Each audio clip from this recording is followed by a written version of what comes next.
오늘 주님께서 주신 말씀은 이사야서 15장의 말씀입니다. 다 같이 한 목소리로 봉독하시겠습니다. 모압에 관한 경고라. 하룻밤에 모압 알이 망하여 황폐할 것이며 하룻밤에 모압 기르가 망하여 황폐할 것이라. 그들은 바잇과 디본 산당에 올라가서 울며 모압은 느보와 메드바를 위하여 통곡하는도다.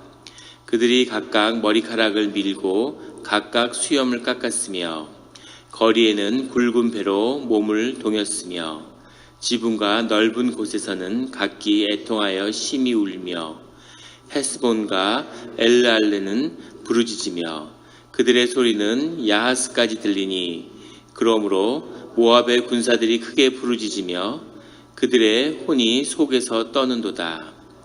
내 마음이 모압을 위하여 부르짖는도다. 그 피난민들은 소알과 에글라 슬라시아까지 이르고 울며 루힛 비탈길로 올라가며 호로나임 길에서 패망을 울부짖으니 니무린 물이 마르고 풀이 시들었으며 연한 풀이 말라 청정한 것이 없음이로다.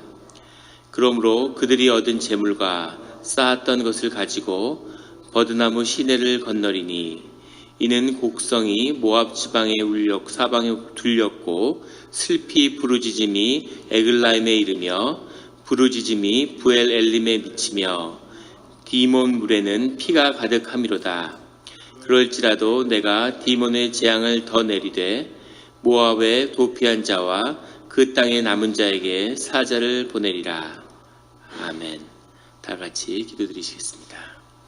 하나님 아버지 감사합니다. 주의 음성을 듣고자 저희가 새벽 제단 앞에 모였습니다. 우리 마음의 기도와 우리 마음의 묵상이 주님께 연락되기로 합니다. 감사드리며 예수 그리스도의 이름으로 기도드렸습니다. 아멘. 오늘 이사야서 15장의 말씀은 이렇게 시작합니다. 모압에 관한 경고라. 이제 하나님의 징계가 이 소아시아의 땅에 미치고 있습니다.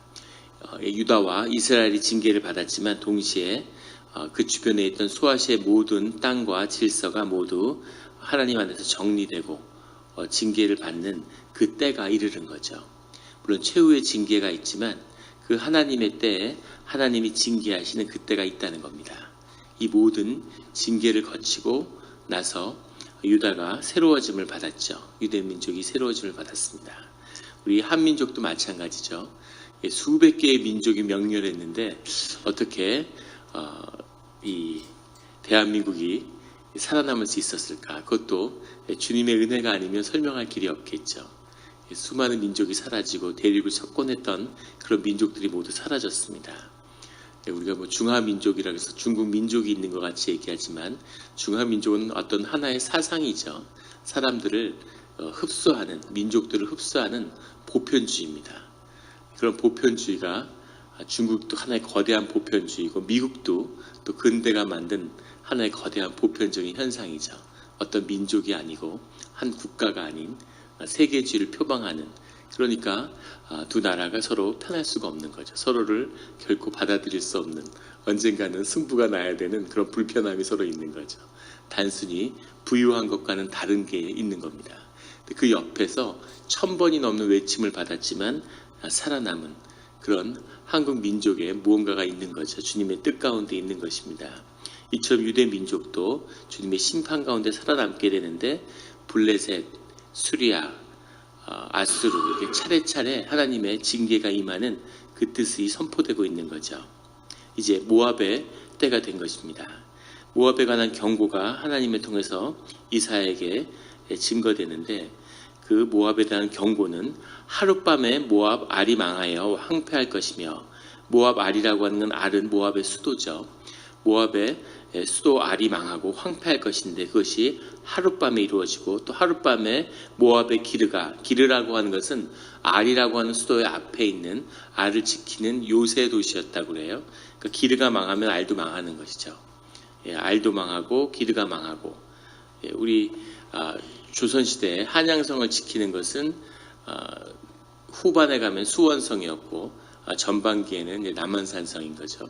그래서 남한산성으로 피난하고 아니면 더 여유가 있으면 이제 강화도로 도피를 하는 거죠. 전쟁이 나면 강화도로 가서 농성을 하는 건데 그 병자호랑 같은 데는 그걸 미리 알고 서울을 패스해서 강화도로 가는 걸 차단하니까 이제 남한산성으로 가서 고립이 돼서 무너지는 그런 것처럼 기르라고 하는 것이 수도를 지키는 피신할 수 있는 그런 요새의 도시인데 기르와 알이 다 하룻밤에 망할 것이다. 하룻밤에 망한다는 것은 돌연히 갑자기 망한다는 겁니다. 하나님의 징계는 이렇게 임하는데 모든 악은 한때, 두때, 반때로 망하는 것이 그 섭리죠. 그래서 굉장히 잘 되는 것 같다가 순식간에 무너지는 겁니다. 이것이 악의 역사의 특징이죠. 그래서 세상은 흥황할 때 그때 곧 위기와 멸망의 때가 다가온 것이라는 것을 우리가 발견할 수 있는 것입니다. 하나님의 역사라고 하는 것은 하나님의 축복이라고 하는 것은 보이지 않는 뿌리에 있는 거죠. 뿌리를 깊이 내려서 생명의 나무가 자라서 그 열매를 맺는 그것이 하나님의 축복의 역사입니다. 하지만 세상 것은 풀잎 같은 거죠. 확 일어났다가 확 사라지는 것. 그렇게 모압이 이제 황폐할 것이라고 주님은 말씀하고 계십니다. 주님의 역사 가운데서 이렇게 흩어져 버리고 날아가 버리는 것이 아니라 뿌리를 내리는 그런 축복이 늘 우리 성도님에게 함께 하시기를 예수 그리스도 이름으로 축원합니다. 2절에 그들은 바윗과 디본 산당에 올라가서 울며, 바윗이라고 하는 것 자체가 산당, 집이라는 뜻이 있는데 바윗과 디본에는 그모스라고 하는 그 신을 모셨다고 그러죠. 모압은 원래 아브라함의 조카 롯의 후손들이죠. 그래서 유대의 민족과 사실은 같은 뿌리에서 나온 그런 사람들인데 계속 반목하는 겁니다. 그 형제 가운데 이 구약의 역사 가운데서 우리가 보게 되는 거죠. 한 뿌리에서 나와서 한 가족인데 그들이 서로 도와가면서 같이 사는 게 아니라 계속 그 유다를 핍박하는 이런 역사가 일어나죠. 그래서 하나님이 온전히 그 안에 서게 되면 그 존경을 받고 연합이 이루어지고 다스리는 권세가 나타나야 되는데 그것이 생기지 않으니까 제일 먼저 가족에게서 핍박이 오는 거죠. 가까운 데서 무너진 자리에서 약한 자리에서 공격이 오는 겁니다. 사사시대 때 보면 에글롯 왕이라고 하는 모압의 왕이 이 모압을 18년간 다스리는 그런 얘기도 나오고 사무엘상 이런 데 보면은 사울이 계속 모압하고 싸우죠. 그리고 다윗 왕 때는 모압을 정복하기도 했습니다. 그런데 문제는 이 모압이 쉽지 않은 건 모압이란 데는 그모스라고 하는 그런 우상 숭배가 아주 컸는데 이것을 없애는 게 아니라 오히려 정복한 다음에 이 솔로몬 시대에는 그모스의 신전이 예루살렘 앞에 세워지는 그런 일이 생기는 거죠. 정신적으로는 오히려 굴복한 듯한 그런 게 항상 문제가 되는 거죠. 그걸 영적으로 다스려 영적으로 제압해야 되는데 겉으로는 제압하고 속으로는 자기 속을 내준 거죠. 기독교가 전 세계를 정복했는데 그런데 영적인 생명을 잃어버린 아무 힘도 없는 오히려 항상 핍박받고 쫓겨다녔지만 유대인들이 그 생명의 권세를 발견하고 붙들고 있는 거죠. 이런 것과 비슷한 맥락입니다. 눈에 보이는 것이 아니라 늘 눈에 보이지 않는 것이 더 중요한 것이죠. 그들은 바윗과 디본 신당에 올라가서 울며 모압은 느보와 메드바를 위하여 통곡하는 거다. 느보와 메드바는 모압의 도시들이죠. 그 도시들이 다 무너져가는 것으로 인해서 통곡한다는 겁니다. 그들이 각각 머리카락을 밀고 수염을 깎았으며 3절에는 거리에서는 굵은 배로 몸을 동이었으며 지붕과 넓은 곳에서는 각기 애통하여 심히 울며 이렇게 머리와 수염을 깎고 배를 몸에 동이고 우는 것은 그 당시에 그 소아시아 일대에 다 퍼진 아수르, 모압, 이스라엘도 마찬가지고 유다, 전부 다 바사, 전부 이게 이렇게 퍼져 있었던 것 같아요. 성경에 보면 이것저것에 이런 이야기들이 나오죠. 항상 배를 동이고 수염을 밀고 머리를 깎고 애곡하며 우는 것입니다. 그만큼 몸으로 아는 거죠. 이 깊은 통곡이 그 안에 있는 거죠. 끝이 났구나 하는, 진짜 멸망이로구나 하는 그 끝에 와 있다는 그 영이 애통해하는 그런 때가 온다는 겁니다. 4절에 헤스본과 엘르알레는 부르짖으며 그들의 소리는 야하스까지 들리니, 이 모압이라는 나라가 이 요르단 동편에 있는 요르단 쪽에 있는, 그러니까 유다 왕국이 있으면 그 밑에 에돔이 있고 그 이쪽에 블레셋이 있고 이쪽에 모압이 있는 거죠. 사해를 끼고 있는데, 그 사해를 끼고 있는 모압 왕국의 사해의 가장 북쪽에 있는 도시가 헤스본과 엘르알레고, 가장 밑에 있는 게 야하스라고 그러죠. 북쪽에서, 사해 북쪽에서 부르짖는 소리가 밑에 있는 야하스까지 들린다는 거죠. 이 이야기는 온 땅에 고통이 가득하다는 얘기입니다. 한반도로 얘기하면 부산에서 울부짖는 소리가 의주에서, 신의주에서 들린다, 이런 얘기죠. 그러니까 온 나라에 애곡과 고통스러움, 부르짖음, 슬픔, 이것이 가득하다는 거죠. 그러므로 모압의 군사들이 크게 부르짖으며 그들이 혼이 속에서 떠는도다. 그 공포감이 안에서 왔는데, 이제까지의 위기하고는 본질적으로 다른, 모든 민족이 절멸당하는 그런 아주 본질적인 위기가 닥쳐오고 있다는 거죠. 우리가 삶에서 많은 일들이 있지만 그런 일들을 헤쳐나가는 거죠. 이렇게도 헤쳐나가고 저렇게도 헤쳐나가고. 근데 그것이 아니라 이것은 정말 근본적인 삶을 뿌리채 흔드는 이런 위기구나 하는 그런 경험들을 안 하셨을 수도 있고 아마 하셨을 수도 있을 겁니다. 그런 혼이, 시몬이 흔들리는 그런 고통 가운데 서게 된다는 거죠. 이럴 때 이제 주님을 깊이 만나는 그런 자리로 나가야 되는데, 그럴 때 주님을 깊이 만날 수 있는 거죠. 그런데 모압 민족에게는 하나님이 없다는 겁니다. 5절에 내 마음이 모압을 위하여 부르짖는도다. 이게 오늘의 말씀의 아주 하이라이트인 것 같아요. 이사야 선지자가 하나님의 말씀을 선포하는데 모압이 당할 일이 너무 비참하기 때문에 이사야 선지자가 모압을 위하여 부르짖는다는 거죠. 모압에게 저주를 선포하는데 그거 너무 비참하니까 모압을 위해서 하나님 자비를 베풀어 주십시오. 하나님 이 끝에서도 긍휼을 잊지 마십시오라고 하는 그런 마음이 이 선지자의 마음에 든다는 것. 이것은 근본적인 어떤 신앙의 양심이고 우리의 가장 깊은 곳에 있는 마음이죠. 나를 핍박하고 내 원수였지만 근데 너무 비참한 끝을 맞으니까 주님 그래도 너무 안 됐지 않습니까? 이렇게까지 꼭 하셔야 됩니까? 이런 마음이 들 만큼 모압의 어려운 일을 겪게 된다는 거죠.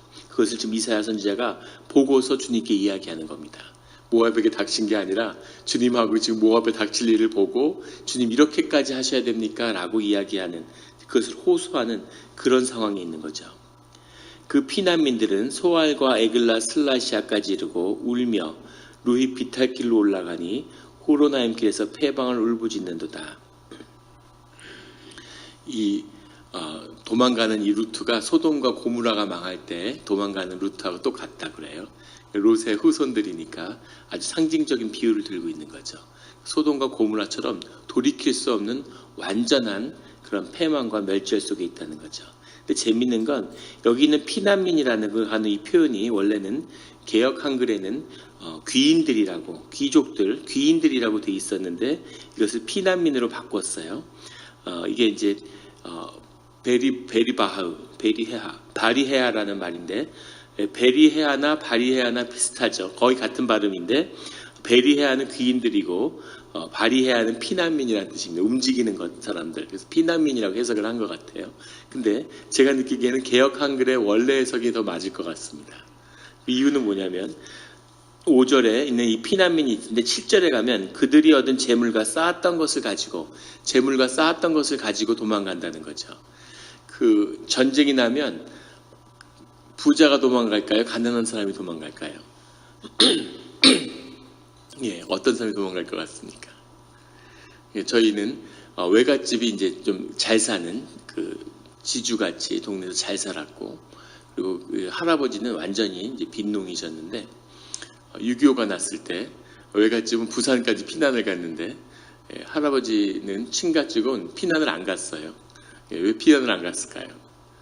공산군이 들어와도 뺏길 게 없는 거죠. 오히려 뭐 얻었지 아무 삶에 영향이 없는 겁니다. 근데 가진 사람들은, 뺏길 게 있는 사람들은 그걸 가지고 도망가야 되는 거죠. 귀족이나 재산이 있는 사람들은. 그래서 제 생각에도 이 피난민이 아니라 귀인들이 맞을 것 같습니다. 그래서 그것에 무엇을 가진 자들, 높은 자리에 있던 사람들, 그런 밑에 농사 짓고 이런 사람들은 누가 쳐들어와도 농사를 지어야죠. 별 삶에 큰 영향이 없는 거죠. 그런데 그 땅을 가졌던 자들은, 빼앗길 것이 있는 자들은 도망가게 되는 거죠. 그들이 패망을 울부짖으면서 도망간다는 겁니다. 6절에는 니물이 물이 마르고 풀이 시들었으며 연한 풀이 말라 청정한 것이 없음이로다. 니물이 물이 말랐다는 건 사해와 연결되어 있는 수로가 이 알까지 모압에 연결되어 있다고 그래요. 그런데 아스르가 와서 이 수원을 차단하는 거죠. 고대의 농성이라고 하는 건 다음 활, 창, 그리고 돌 던지고 사다리 놓고 기어 올라가고 이런 거밖에 없는데 천연의 요새를 만들면 그 요새를 점령할 길이 없는 겁니다. 그래서 어떻게 하냐면 오자마자 수원부터 차단하는 거죠. 물길을 끊으면 마실 물이 없으면, 먹을 것이 없으면 견딜 수 있지만 마실 물이 없으면 견딜 수가 없죠. 그래서 물을 끊는데 이 아수르가 와서 이 공성을 할 때 항상 물부터 끊는 거죠. 그래서 우리가 이사야의 전반부에 나왔던 이 아수르나 또는 이스라엘이나 수리아가 예루살렘을 공략하니까 왕이 나와서 수로 공사를 하고 있는 거죠. 이제 앞으로 전쟁이 시작되는구나. 그럼 이게 몇 년을 포위가 갈지 모르기 때문에 그 공방전을 대비해서 수원부터 챙기는 거죠. 물을 끌어들이는. 근데 이 물부터 끊고 시작하는 거죠, 아수르가. 그러니까 이 이야기는 끝을 보겠다는 얘기죠. 와서 위협하고 협상의 여지가 없고 반드시 그 끝을 보겠다는 건데, 이 니물인 물이 말랐다고 하는 이 말 속에는 그만큼 어려운 처지에 속했다는 것도 되지만, 이 물이라고 하는 것은 또 항상 우리의 무의식과 영의 상징이죠. 그래서 그 물이 닿은 자리에 나무와 풀이 자라는 건데, 그 물이 마르고 풀이 시들고 청정한 것이 없다라는 표현에는 이미 영적으로 메마르고 거기에 대한 뭔가 자양분을 잃어버렸다는 겁니다. 생명이 고갈됐다는 거죠. 생명이 약동해야 되는 거예요. 근데 그것이 메말라 버리는 겁니다. 제가 일본에 유학할 때 거기 한 교수님이 그런 얘기를 제가 들은 기억이 있는데, 한국의 그 학생운동이 아주 대단하다, 80년대 대단했는데 그걸 보면서 이분이 굉장히 감동을 받았다고 그래요. 한국은 앞으로 굉장히 더 발전할 거라고. 일본의 60년대가 한국의 80년대 같았다는 거예요. 근데 학생들이 막 불지르고 시위하고 이게 뭐가 그렇게 사회에 도움이 될까? 근데 그게 중요한 게 아니라 학생들이 뭔가 정의를 위해서, 공의를 위해서 막 그렇게 그걸 갈망하고, 그 자체가 굉장한 에너지라는 거죠. 생명이 약동하는 거죠. 청년들이 세상을 책임지겠다는 마음이 있는 거죠. 그런 마음이 생명이 있기 때문에 그러면 세상은 번창할 수밖에 없다는 거예요. 근데 그 시절에 일본은 그걸 잃어버린 거죠. 취직 걱정이나 하고 아르바이트 걱정하고 자기 방에 앉아서 게임이나 하면서 위로받고, 이렇게 어떤 호연지기를 잃어버리면 그 사회는 쇠퇴하게 되는데, 일본은 생명을 잃어버렸다고. 그래서 앞이 암담하다 이런 얘기를 했는데, 실제 그 뒤로 일본은 20년 동안 계속 침체의 길을 걷고 있습니다. 한국은 발전을 하는가 했는데 우리도 이제 일본처럼 되는 것 같아요. 학생들이, 젊은 청년들이 그런 호연지기가 없는 거죠. 컴퓨터로 비트코인 이런 거 채굴해서 일확천금할 그런 생각만 하고, 뭔가 세상을 책임지고 한 세대가 일어서야 되겠다, 이런 꿈을 잃어버린 그런 것처럼 이 물이 말라버린, 생명력을 잃어버린 곳에서는 그것이 쇠퇴할 수밖에 없는 거죠. 그 생명의 근원이 주님에게 있는 겁니다. 누가 생명의 근원을 알겠습니까? 거기에 다 있으면 그러면 어떤 시련이 와도 점점 더 커지는 거죠.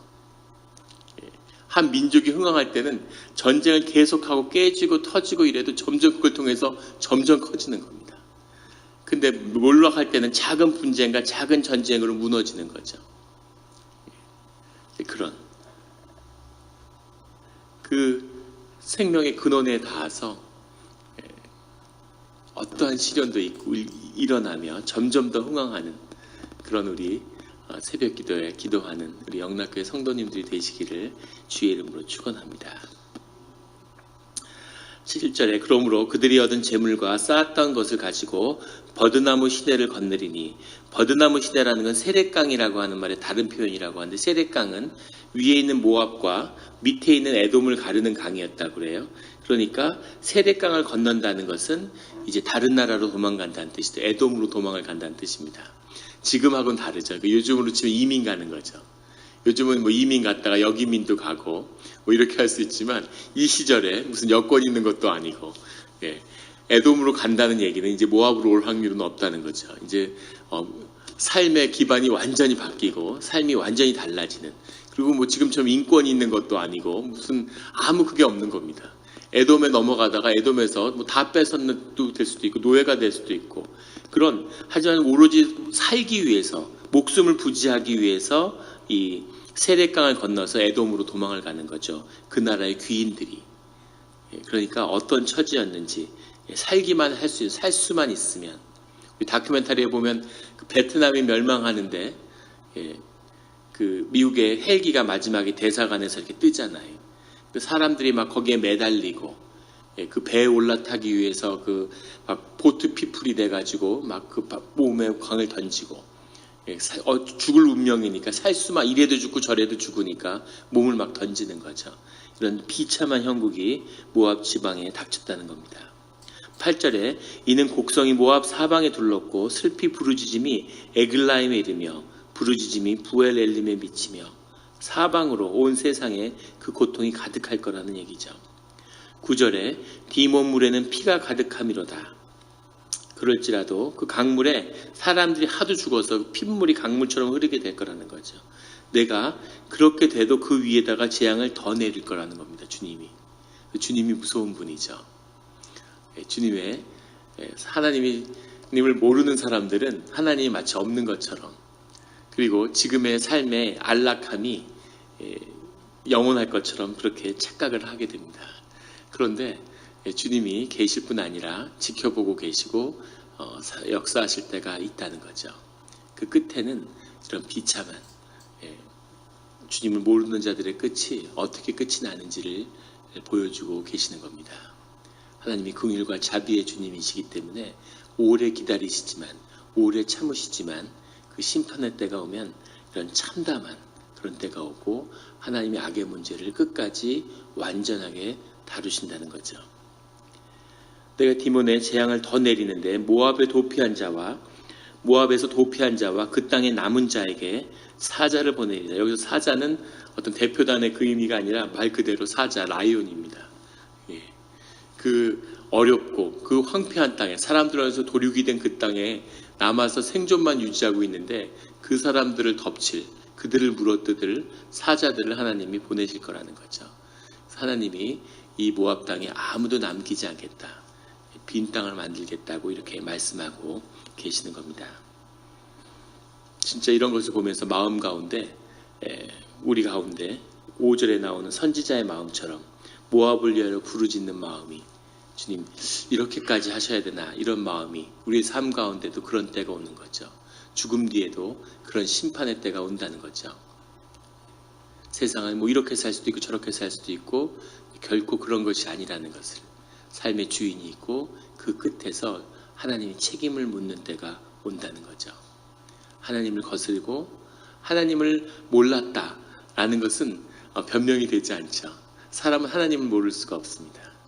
속일 뿐이지 정직하게 눈을 뜨고 진실하게 살면 반드시 하나님을 만나게 돼 있죠. 그것이 하늘의 법칙입니다. 하나님을 거스르고 성령을 거스른 죄에 대해서 하나님이 그 책임을 물으신다는 거죠. 하나님은 자애롭고 인자한 분이지만 또 굉장히 무서운 분이라는 것을 우리가 떨리는 마음으로 주님 앞에 설 수밖에 없는, 늘 주님의 징계의 때에 은혜를 받는 그런 우리 성도님으로, 또 십자가의 은혜로 인치심을 받은 우리 성도님이 되심을 또 주 앞에 감사드리고 늘 그 은혜를 더하는 그 시작이 되기를, 그런 기도의 문이 열리기를 주의 이름으로 축원합니다. 같이 기도드리시겠습니다. 하나님 아버지 감사합니다. 주님이 진리와 이런 귀한 말씀을 우리에게 증거해 주시니 감사합니다. 우리 마음에 도전이 있으며 하나님의 심판의 때가 있음을 우리에게 알려주시니 감사합니다. 이방인들이 흥왕하는 것을 부러워하지 말며 늘 주님을 마음에 새기고 붙드는, 또 우리의 믿음이 우리만을 위한 것이 아니라는 것을 늘 기억하게 하여 주시옵소서. 주님의 마음을 알고 늘 떨리는 마음으로 주님 앞에 무릎 꿇어 기도하는 그런 우리의 마음을 잊지 않게 하여 주시옵소서. 주님, 또 우리 주님 앞에 많은 기도의 제목이 있습니다. 주님, 그 기도의 제목을 속히 열어주시고 우리의 마음을 붙들어 주시고 새로운 삶의 길을 열어주셔서 그 길을 가는 우리 그 시작이 되는 이 새벽이 되게 하여 주시옵소서. 감사드리며 예수 그리스도의 이름으로 기도드렸습니다. 아멘.